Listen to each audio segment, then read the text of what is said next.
রাত প্রায় ৩টা বাজে, আর আমার ঘুম আসছিল না। মনে হচ্ছিল যেন কিছু একটা ঘটতে চলেছে। অস্বস্তি নিয়ে আমি শেষ পর্যন্ত আমার বড় বোনের রুমে গেলাম। ভাবলাম ওর সাথে একটু কথা বলি, মন হালকা হবে। রুমে ঢুকে দেখি একটা হালকা আলো জ্বলছে, কিন্তু অবাক হয়ে লক্ষ্য করলাম আমার বড় বোন সেখানে নেই। এত রাতে সে কোথায় গেল? ভাবতে ভাবতে আমি চিন্তায় পড়ে গেলাম। আমি বাইরে বাথরুমের দিকে গেলাম, কারণ সেখান থেকে কিছু আওয়াজ আসছিল। কাছে যেতেই শুনলাম আমার বোন কারো সাথে মৃদুস্বরে কথা বলছে।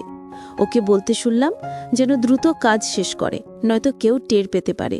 অন্যদিকে আরেকটি কণ্ঠ শুনলাম যে বলছে, চিন্তা করো না, এখন কেউ আসবে না। আমার ভেতরটা তখন অনেক প্রশ্নে ভরে গেল। বুঝতে পারছিলাম না আসলে কি হচ্ছে। আমি ধীরে ধীরে বাথরুমের কাছে গেলাম। ভেতরে উকি দিয়ে দেখি আমার বড় বোন কারো সাথে কথা বলছে, যেন তারা কিছু ব্যক্তিগত সমস্যা নিয়ে আলোচনা করছে। তারা একে অপরকে সান্ত্বনা দিচ্ছিল, যেন কোনো দুশ্চিন্তার কারণ নেই। আমি তাদেরকে দেখে অবাক হয়ে গেলাম।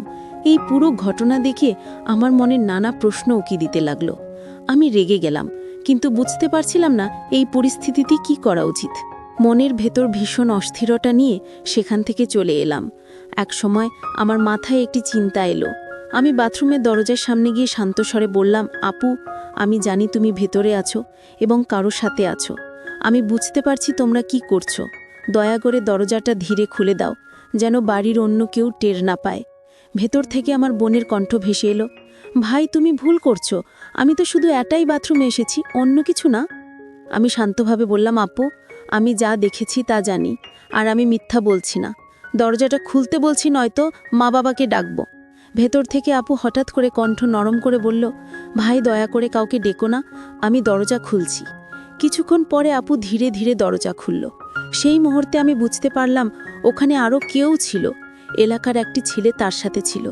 আমি কড়াসরে বললাম, তুমি চলে যাও আর ফিরে এসো না। ওই ছেলেটি তখন চলে গেল, কিন্তু আমার বোন সেখানে থেকে গেল।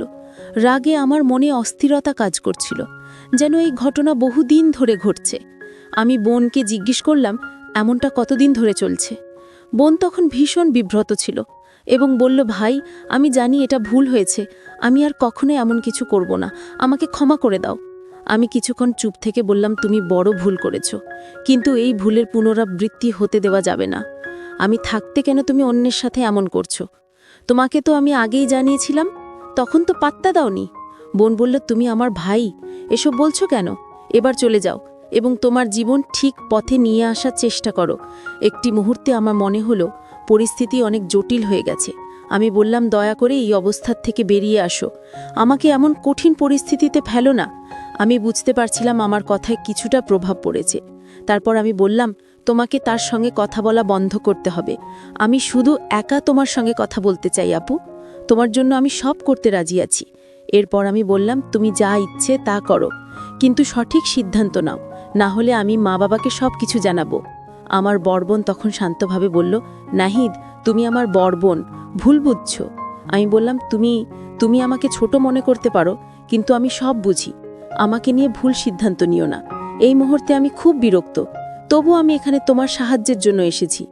আমি ওর হাত ধরে বললাম, তোমার পরিস্থিতি খুবই কঠিন, কিন্তু আমি তোমার পাশে আছি, তুমি শুধু আমাকে সময় দাও। আমার কথায় রাজি থাকলে আমাকে এখনই জানাও। আমার বড় বোন কিছুক্ষণ চুপ থাকলো, তারপর বলল, এখন বলবো না, কাল বলবো। আমি জোর দিলাম, না, এখনই আমাকে বলো, কাল হতে অনেক দেরি হয়ে যাবে। সে বলল, দয়া করে আমাকে একটু সময় দাও, আমি সব কিছু ঠিকঠাক করব। এই কথাগুলো শুনে আমি চিন্তিত হয়ে বিছানায় ফিরে গেলাম। সারা রাত ঘুমাতে পারলাম না। আমার বোনের কথাগুলো বারবার মনে হচ্ছিল। সে কিভাবে এমন কাজ করতে পারে?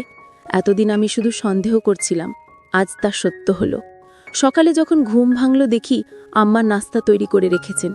আমার কাছে নাস্তা করতে বসে ভাবতে লাগলাম কিভাবে এই পরিস্থিতির সমাধান করা যায়। নাস্তার পর বড় বোনের রুমে গিয়ে দেখি ও তার ছোট ছেলেকে নাস্তা দিচ্ছে। আমাকে দেখে আপু একটি হাসি দিল, মনে হলো সে আমার কথায় রাজি ছিল। এটা দেখে মনে হলো জীবনের কিছু ব্যাপার সবসময় জটিল থাকে, কিন্তু আমরা একে অপরকে সাহায্য করে তা কাটিয়ে উঠতে পারি। একদিন দোকানে বসে কাজ করছিলাম, আমার ছোট ভাই দোকান খুলে বসেছিল। হঠাৎ তাকে বললাম, তুমি জানো আমাদের গ্রামে একটা মেয়ে আছে, তার নাম প্রিয়া, সে খুব সুন্দর, মাঝে মাঝে আমার দোকানে আসে কিছু জিনিস কেনার অজুহাতে। আমার কথা শুনে ছোট ভাই হেসে বলল, তোমার প্রিয়ার সাথে একটু কথা বলার প্রয়োজন আছে নাকি? আমি হেসে বললাম, আজ বাসায় ফিরে একটু ভাবতে হবে। বাড়িতে পৌঁছে দেখি ফোনে মেসেজ এসেছে প্রিয়ার থেকে। সে বলল, নাহিদ, তোমাকে অনেক মিস করছি, আমার সাথে দেখা করার চেষ্টা করো। সারা দিন তোমার কথা ভেবেছি। আমি উত্তর দিলাম, আমিও তোমাকে মিস করছি, কিন্তু এখানে গ্রামের পরিবেশ, সহজে দেখা করা যায় না। প্রিয়া তখন বলল, আমার কাছে একটা ভালো আইডিয়া আছে। আমি আগ্রহ নিয়ে জিজ্ঞেস করলাম, কি ধরনের আইডিয়া?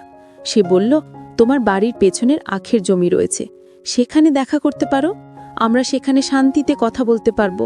সেখানে শুধু তুমি আর আমি থাকব, কেউ আমাদের বিরক্ত করবে না। এই প্রস্তাবে আমি একটু বিব্রত ছিলাম, কারণ গ্রাম ছোট, সবাই সবকিছু দেখে ফেলে। কিন্তু প্রিয়ার সাথে দেখা করার সুযোগটা মিস করতে চাইনি। প্রিয়া খুব সুন্দরী ছিল, এতটাই যে গ্রামের অন্য ছেলেরা সবসময় ওর আশেপাশে ঘুরঘুর করত। আমি ভেবেছিলাম, যদি কিছু বুঝতে পারে তবে লোকেরা অনেক কথা বলবে। তবে আমি প্রিয়াকে বললাম, আমাদের খুব সাবধানে চলতে হবে। আমি চাই না আমাদের সম্পর্ক নিয়ে এখনই কেউ সন্দেহ করুক। প্রিয়া বলল, নাহিদ, আমরা কি অন্য কোনো নিরাপদ জায়গায় দেখা করতে পারি? তোমাকে আমি খুব মিস করছি, তোমার কাছে যেতে চাই। তোমার সাথে কিছু গুরুত্বপূর্ণ কথা আছে। ও হ্যাঁ, পরিবারের লোকেরা আমার জন্য বিয়ের প্রস্তাব ঘুরছে। তারা চায় আমি শিগগিরই বিয়ে করি, আর আমি তোমার কথাই ভাবছি। আমি জানতাম প্রিয়া আমাকে ভালোবাসত, আমিও তাকে ভালোবাসতাম, কিন্তু জীবনে তখনও অনেক কিছু করার ইচ্ছে ছিল, তাই বিয়ের মতো বড় সিদ্ধান্ত নিতে চাইছিলাম না। আমি বললাম, প্রিয়া, আমাদের জীবনে এখনও অনেক চ্যালেঞ্জ আছে। আমার দোকান ছোট, আলো তেমন ভালো না। সংসার চালানোর জন্য নিজেকে আগে শক্তভাবে গড়ে তোলা দরকার। তারপর আমি অবশ্যই তোমার বাসায় বিয়ের প্রস্তাব পাঠাবো। প্রিয়া একটু চুপ করে থেকে বলল, তুমি যখন চাও তখনই করো, কিন্তু জেনে রেখো, আমি তোমাকে ছাড়া থাকতে পারবো না। আল্লাহর কসম, তুমি যেভাবেই রাখো আমি রাজি আছি। তার কণ্ঠে ভরসা আর ভালোবাসা ছিল, আর আমিও তাকে সত্যিই ভালোবাসতাম। কিন্তু ভেতরে ভেতরে ভাবছিলাম, জীবনে কতজনই তো বিয়ে করে, তারপর দূরে কোথাও কাজ করতে চলে যায়, আর তাদের স্ত্রীগুলোও একা থেকে যায়, অন্য কারো সাথে গোপনে সম্পর্কে লিপ্ত হয়। তাই আমি প্রিয়াকে বুঝিয়ে বললাম, এখনই তাড়াহুড়ো করো না। আমি চাই আমাদের ভবিষ্যৎটা ভালো হোক, একটু সময় দাও। আমি যখন নিজের পায়ে দাঁড়াবো তখন তোমাকে বিয়ে করব ইনশাল্লাহ, আর তোমাকে আমি আমার সাথে রাখবো সবসময়। প্রিয়া আমার দিকে তাকিয়ে বলল, ঠিক আছে নাহিদ, আমি অপেক্ষা করব। তুমি রাতের বেলা আসবে, আমি তোমার অপেক্ষায় থাকব। আর একটা কথা, তোমার ছোট কোনো ছবি থাকলে দিও, আমি তা বুকের কাছে রাখবো, যেন তোমার কথা মনে হয় সবসময়। আমি ভাবতে শুরু করলাম, গ্রামের জীবন ও সম্পর্কগুলো যেন এক অন্যরকম বাস্তবতা। প্রিয়া বলেছিল, নাহিদ, আমি তোমার সাথে দেখা করতে চাই। তুমি আমার জন্য একটা ছোট ছবি নিয়ে এসো, যেন সবসময় তোমার কথা মনে হয়। আমি বললাম, ঠিক আছে, এবং ওর জন্য ছোট্ট একটা পাসপোর্ট সাইজ ছবি নিয়ে দোকানে ফিরলাম। প্রিয়া তখন বলল, এই ছোট ছেলেটিকে মোবাইলটা নিতে পাঠাও। আমি বললাম, ঠিক আছে, এবং ছোটকে দোকানে পাঠালাম। আমার মনে একটা প্রশ্ন ঘুরপাক খাচ্ছিল, কেন যেন আমার আশেপাশে থাকা মানুষগুলোকে এত আকর্ষণীয় মনে হয়, বিশেষ করে যারা আমার দোকানে আসে। গ্রামের সবাই আমার এই রুচি সম্পর্কে জানত, এবং এটা নিয়ে অনেকেই মজা করত। দুপুরে খাবারের জন্য আমি বাড়িতে এলাম, কিন্তু মা তখনও রান্না শেষ করেননি। মা আমাকে বলল, ছোটকে কেন পাঠাসনি? আমি বললাম, মা, ছোটটা কাজে ব্যস্ত ছিল, তাই নিজেই আসলাম। এরপর আমি আমার 2 বোনের ঘরে গেলাম। ছোট বোন সেখানে ছিল, কিন্তু বড় বোন ছিল না।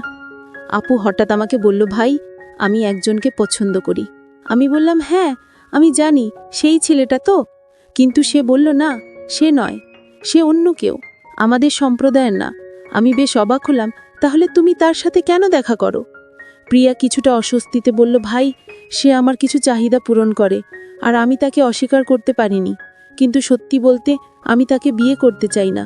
আমি কিছুটা বিরক্ত হয়ে বললাম, তাহলে কেন এমন কিছুতে নিজেকে জড়াও যেটা তুমি চাইছো না?